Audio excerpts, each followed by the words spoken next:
नमस्कार दोस्तों, उषा की आवाज चैनल में आप सभी का स्वागत है। हमारी आज की कहानी है माँ जल्दी आना। ऑफिस से आकर जैसे ही मैंने घर में प्रवेश किया, एक सौंधी सी महक मेरे पूरे तन मन में फैल गई। बैग को सोफे पर पटक हाथ मुंह धोकर मैं सीधे किचन में जा घुसी। कढ़ाई में सिक रहे समोसों को देखकर पीछे से माँ के गले में बाहें डालकर बोली, अरे वाह माँ, आज तो आपने समोसे बनाकर मोगेम्बो को खुश कर दिया। बोलिए आपको क्या चाहिए। तू खुद माँ बन गई है, पर अभी भी बचपना नहीं गया तेरा। ले जल्दी से खाकर बता कैसे बने हैं। प्लेट में 2 समोसे और धनिया की चटनी डालकर देते हुए माँ ने हल्की सी चपत मेरे गाल पर लगा दी। माँ बन गई तो क्या, मैं आपकी बच्ची नहीं रही? कहते हुए मैं समोसे खाने लगी। सर्दियों में माँ के हाथ के समोसों के हम सब दीवाने थे। मुझे याद है, माँ किलो किलो मैदा के समोसे बनाती। हम भाई बहन खाने में प्रतियोगिता सी करते और सारे समोसों को चट कर जाते थे।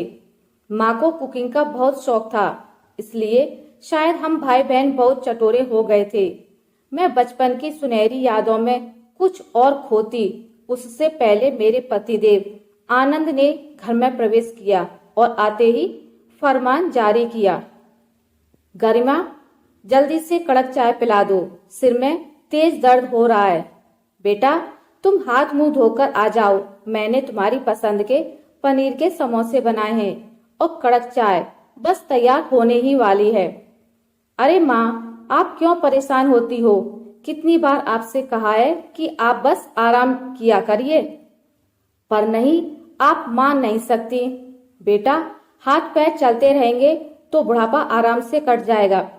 अगर जाम हो गए तो मेरे साथ साथ तुम लोग भी परेशान हो जाओगे, इसलिए हल्का फुल्का काम तो करते ही रहने दो। जिंदगी भर तो काम में कोल्हू के बैल की तरह जुटे रहे और अब तुम आराम करने को कह रहे हो, तो बताओ कैसे हो पाएगा? माँ ने मुस्कुराते हुए कहा तो आनंद निशब्द हो गए। हमें खिलाकर माँ अपनी प्लेट लगाकर ले आई और टीवी देखते हुए स्वयं भी खाने लगी। माँ की शुरू से आदत है कि जब तक घर के एक एक सदस्य को खिला नहीं लेंगी तब तक स्वयं नहीं खाएंगी। मैं चेंज करके कुछ देर आराम करने के उद्देश्य से बिस्तर पर लेट गई। लेटते ही मन आज से 2 वर्ष पूर्व जा पहुंचा, जब एक दिन सुबह सुबह मेरे भाई अर्जुन का मेरे पास फोन आया। माँ और बाबूजी उस समय अर्जुन के ही पास थे। मेरे फोन उठाते ही वह बोला, मैं तो परेशान हो गया हूँ इन दोनों से। जब भी घर में आओ तो लगता है मानो 2 जासूस बैठे हैं घर में। हमारा इनके साथ एडजस्ट करना बहुत मुश्किल हो रहा है। दीदी आप ही कोई तरीका बताओ जिससे ये दोनों यहाँ से चले जाएं।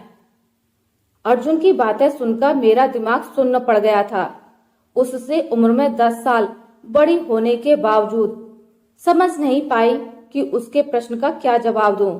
जिस बेटे के जन्म के लिए माँ बाबूजी ने ना जाने कितनी मन्नतें मांगी, कितने मंदिर मस्जिद के दरवाजे खटखटाए और जिसके जन्म होने पर लगा मानो उनके जीवन के समस्त दुखों का अंत हो गया हो, वही बेटा आज उन्हें जासूस कह रहा था।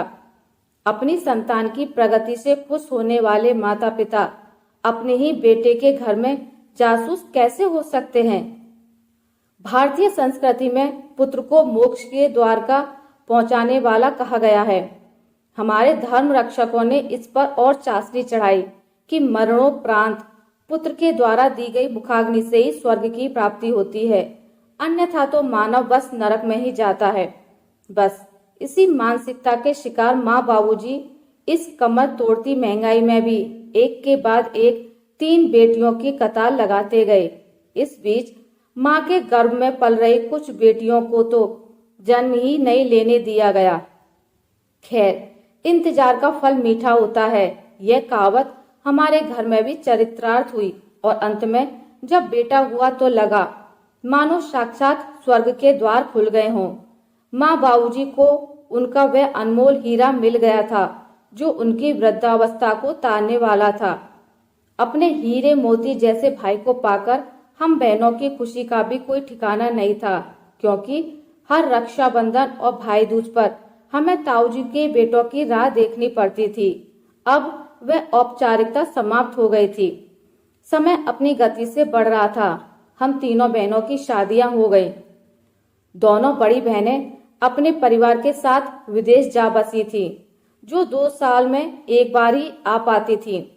न केवल भाई अर्जुन बल्कि हम बहनों को पढ़ाने लिखाने में भी माँ बाबूजी ने कोई कसर नहीं छोड़ी थी। अब तक अर्जुन भी इंजीनियरिंग करके एक कंपनी में अच्छे पैकेज पर नौकरी करने लगा था। मैं यहाँ मुंबई में एक बैंक में कार्यरत थी। भारतीय समाज में लड़के की नौकरी लगते ही उसकी बोली लगनी प्रारंभ हो जाती है, तो अर्जुन के लिए भी रिश्तों की लाइन लगी थी। जब भी किसी लड़की का फोटो आता तो माँ बाबूजी की खुशी देखते ही बनती थी। अपने बुढ़ापे को सुख में देखने का सपना देख रहे माँ बाबूजी को उस समय तगड़ा झटका लगा, जब एक बार अर्जुन छुट्टियों में घर आया और माँ बाबूजी की लड़की देखने की तैयारी देखकर घोषणा की, माँ, मैं एक लड़की से प्यार करता हूँ और उसी से विवाह करूंगा। आप लोग बेकार में परेशान ना हो। अर्जुन एक वाक्य में अपनी बात कहकर घर से बाहर निकल गया। माँ बाबूजी को काटो तो खून नहीं। माँ कभी उस दरवाजे को देखती जहाँ से अभी अर्जुन निकल कर गया था, और कभी बाबूजी को। अपने कानों सुनी बात पर वे भरोसा ही नहीं कर पा रही थी। अचानक किए गए अर्जुन के इस विस्फोटक से वे बुरी तरह घबरा गईं और रोने लगी और बोली, इसी दिन के लिए पैदा किया था इसे। इससे पता भी है कि कितने बलिदानों के बाद हमने इसे पाया है। क्या क्या सपने संजोए हैं बहू को लेकर। इसने एक बार भी नहीं सोचा हमारे बारे में। बाबूजी शायद मामले की गंभीरता को भांप नहीं पाए थे, या अपने बेटे पर अति विश्वास को वे माँ को दिलासा देते हुए बोले, मैं समझाऊंगा उसे। बच्चा है, समझ जाएगा, सब ठीक हो जाएगा। यह मेरा बेटा है, अपने पिता की बात अवश्य मानेगा। माँ को भी बाबूजी की बातों पर और उससे भी ज्यादा अपने बेटे पर भरोसा था, इसलिए बोली, हाँ तुम सही कह रहे हो। मुझे लगता है मजाक कर रहा होगा। वह ऐसा नहीं कर सकता। हमारे अरमानों पर पानी नहीं फेरेगा हमारा बेटा। अगले दिन अर्जुन वापस दिल्ली चला गया। बात आई गई हो गई, पर अगली बार जब अर्जुन आया तो बाबूजी ने एक लड़की वाले को भी आने का समय दे दिया। अर्जुन ने उनके सामने बड़ा ही रूखा व्यवहार किया और लड़की वालों के जाते ही माँ बाबूजी पर बिफर पड़ा। ये क्या तमाशा लगा रखा है आप लोगों ने? जब मैंने आपको बता दिया कि मैं एक लड़की से प्यार करता हूँ और शादी भी उसी से करूँगा, फिर इन लोगों को क्यों बुलाया? वह मेरे साथ मेरे ही ऑफिस में काम करती है और यह रही उसकी फोटो। कहते हुए अर्जुन ने एक फोटो टेबल पर पटक दी। अपने बेटे की बातों को सुन रही माँ ने लपककर टेबल से फोटो उठा ली। सामान्य से नए नक्श और सांवले रंग की लड़की को देखकर उनकी त्योरियां चढ़ गईं और बोली, बेटा ये तो हमारे घर में पैबंद जैसी लगेगी। तुझे इसमें क्या दिखा जो लट्टू हो गया? माँ, मेरे लिए नए नक्श और रंग नहीं बल्कि गुण और योग्यता मायने रखते हैं। प्रियंका बहुत योग्य है। हाँ, एक बात और बता दूं कि प्रियंका हमारी जाति की नहीं है। अर्जुन ने कुछ सहमते हुए कहा। अपनी जाति की नहीं है मतलब? बाबूजी गरजते स्वर में बोले, मतलब वह जाति से वर्मा है। अर्जुन ने दबे से स्वर में कहा। वर्मा मतलब सुनार। यही दिन और देखने को रह गया था।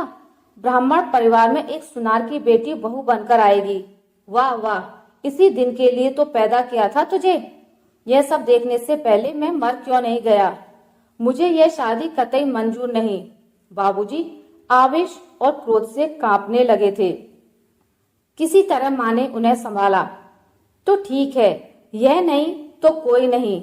मैं आप लोगों की खुशी के लिए आजीवन कुंवारा रहूंगा। अर्जुन अपना फैसला सुनाकर घर से बाहर चला गया।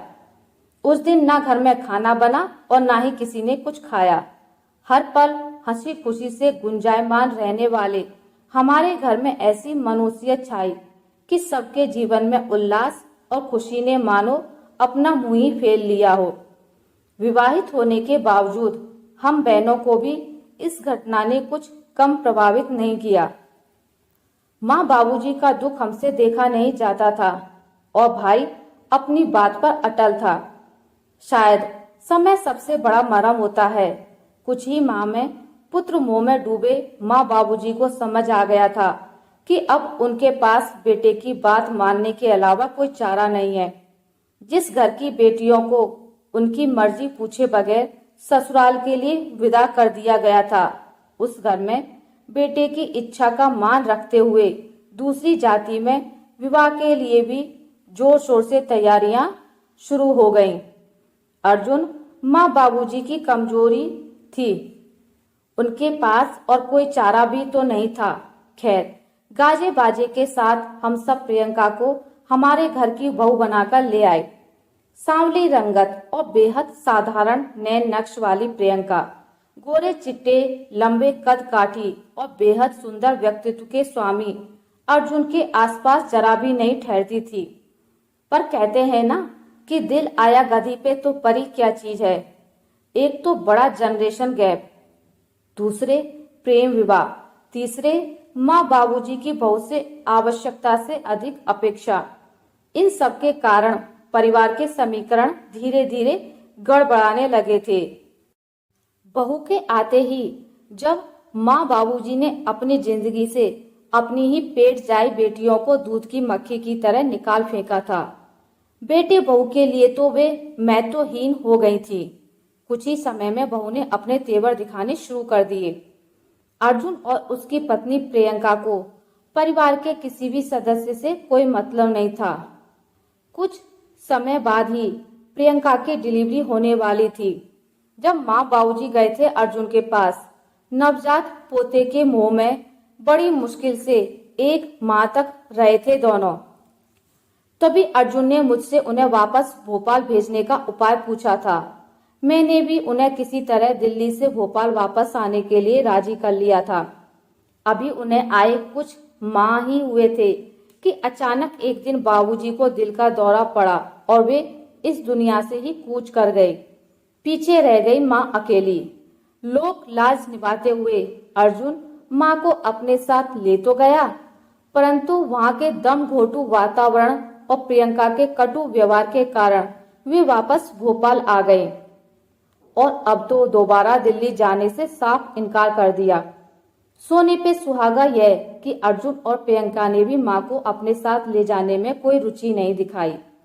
मनुष्य का जीवन ही ऐसा होता है कि एक समस्या का अंत होता है तो दूसरी उठ खड़ी होती है। अचानक एक दिन में माँ बाथरूम में गिर गईं और अपना हाथ तोड़ बैठी। अर्जुन ने इतनी छोटी सी बात के लिए भोपाल आना उचित नहीं समझा।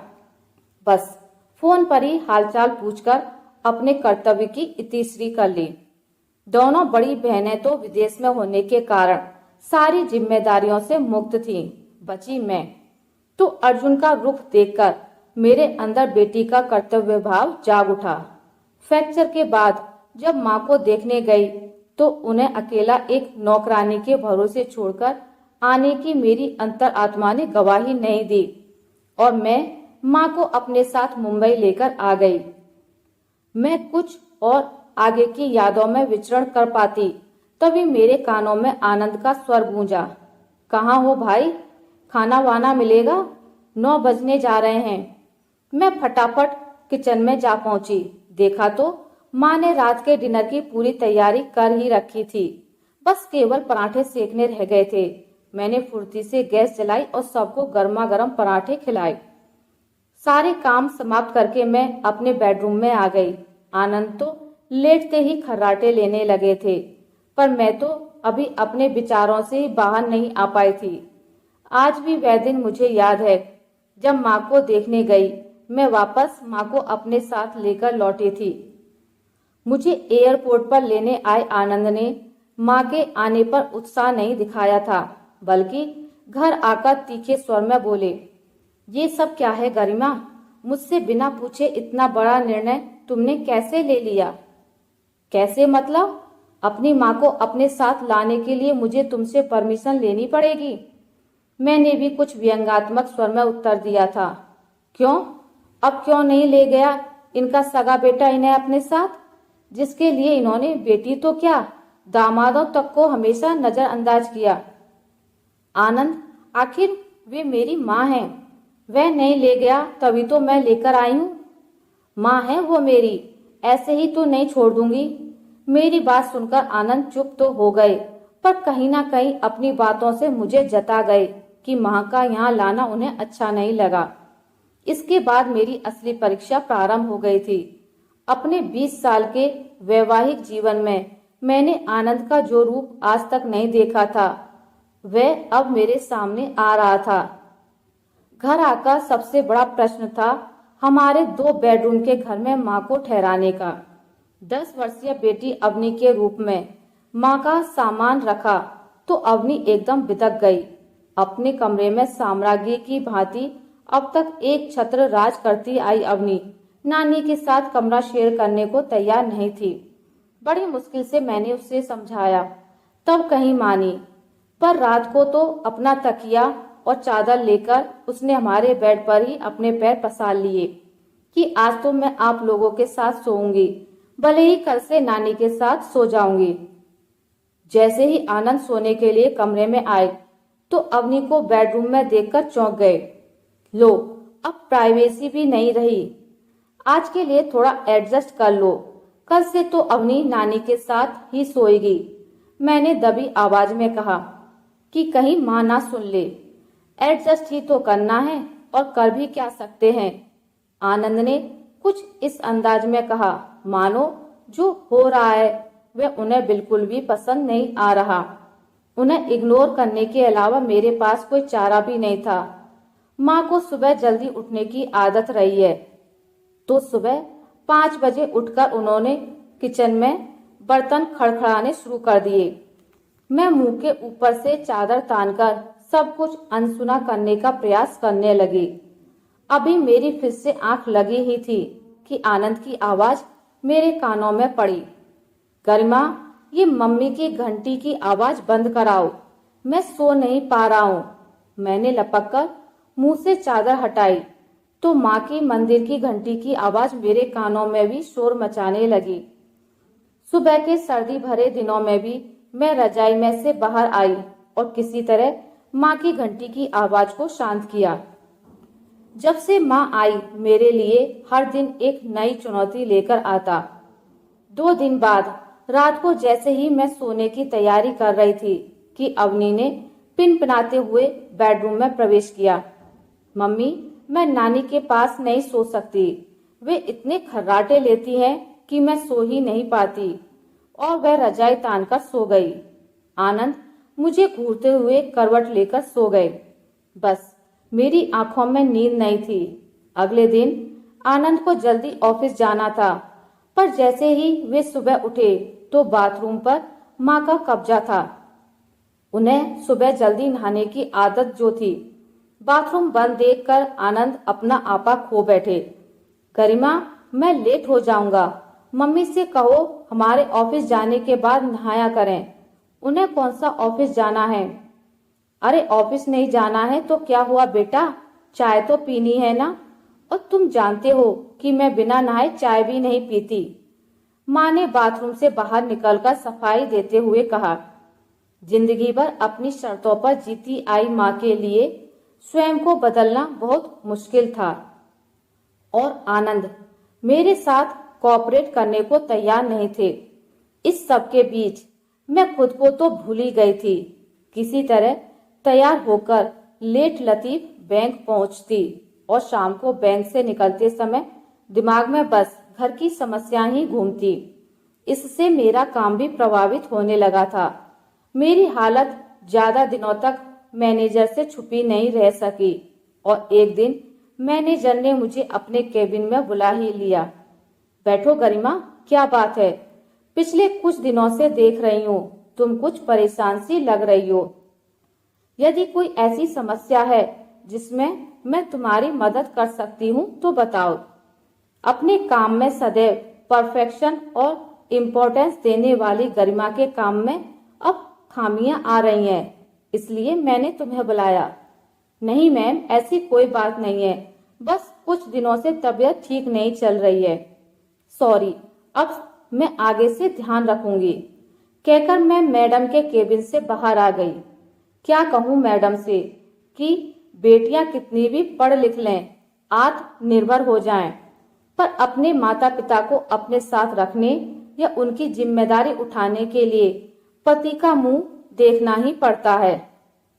एक पति अपनी पत्नी से अपने माता पिता की सेवा करवाना तो पसंद करता है, परंतु सास ससुर की सेवा करने में अपनी हेठी समझता है। समाज की इस दोहरी मानसिकता से आनंद भी अछूता नहीं था। यदि वह चाहता तो माँ के साथ भली भांति तालमेल बैठाकर नित नई खड़ी होने वाली समस्याओं को काफी हद तक कम कर सकता था। हम दोनों ने मिलकर अब तक के जीवन में आई प्रत्येक समस्या का सामना करते हुए आए थे, परंतु जब से माँ आई है, आनंद ने उसे अकेला कर दिया। बीती यादों को सोचते सोचते कब उसकी आंख लग गई उससे पता ही नहीं चला। सुबह बेड के बगल की खिड़की के पर्दों से आती सूरज की रोशनी और चिड़ियों की चहचहाट से उसकी नींद खुल गई। तभी आनंद ने चाय की ट्रे के साथ कमरे में प्रवेश किया। उठिए मैडम, मेरे हाथों की चाय से अपने संडे की शुरुआत कीजिए। ओ, क्या बात है, आज तो मेरा संडे बन गया।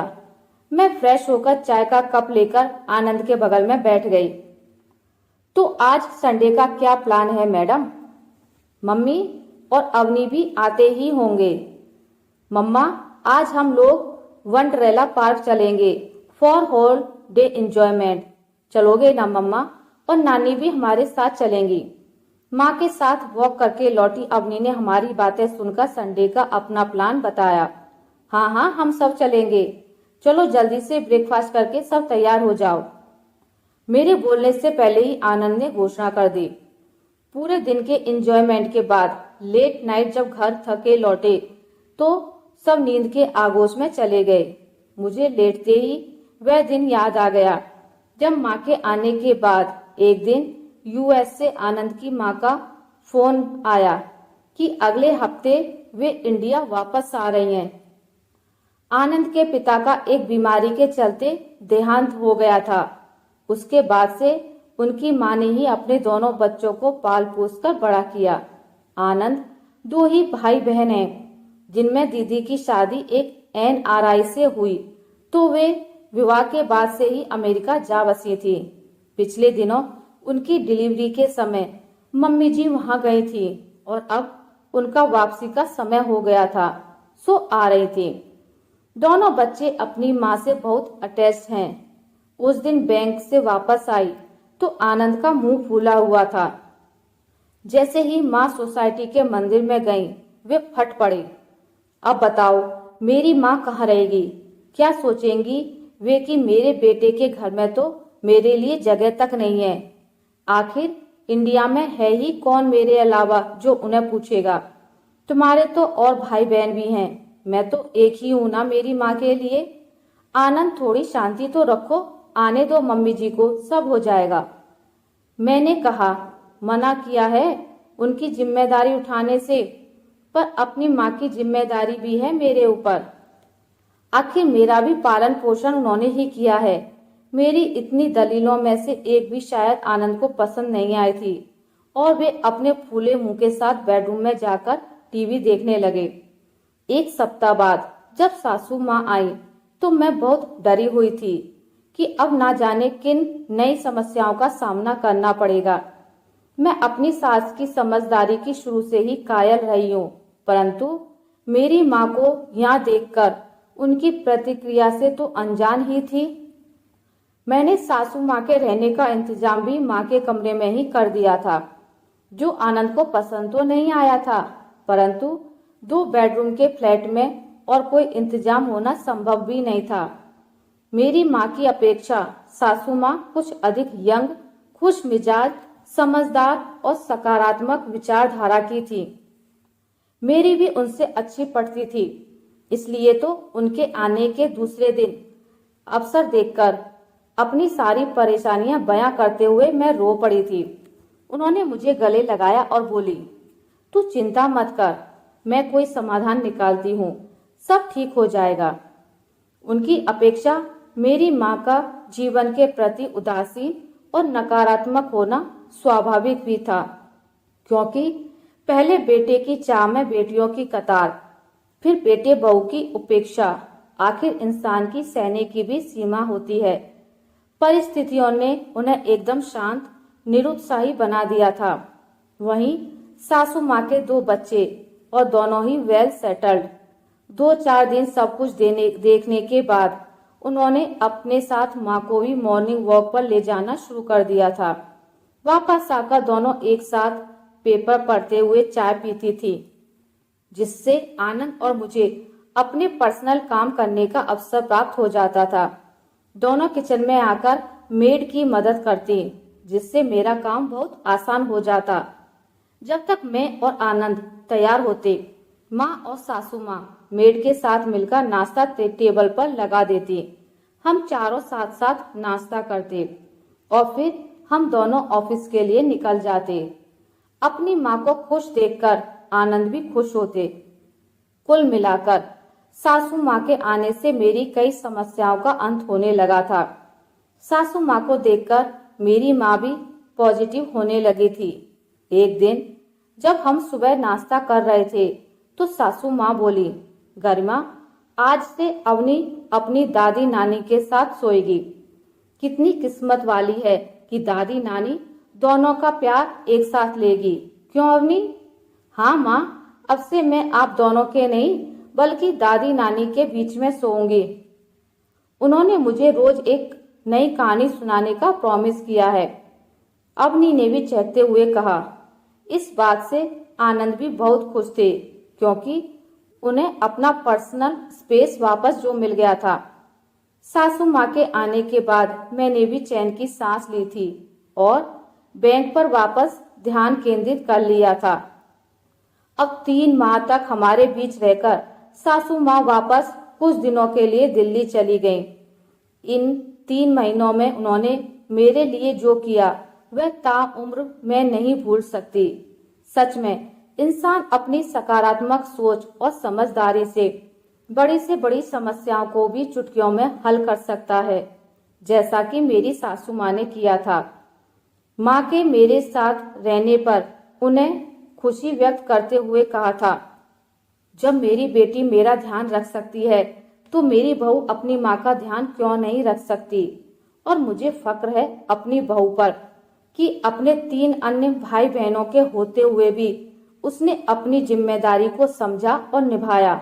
तभी तो उनके जाने के समय मैं रो पड़ी थी और उनके गले लग के बोली थी, माँ जल्दी आना। आशा करती हूँ आपको मेरी आज की कहानी अच्छी लगी होगी।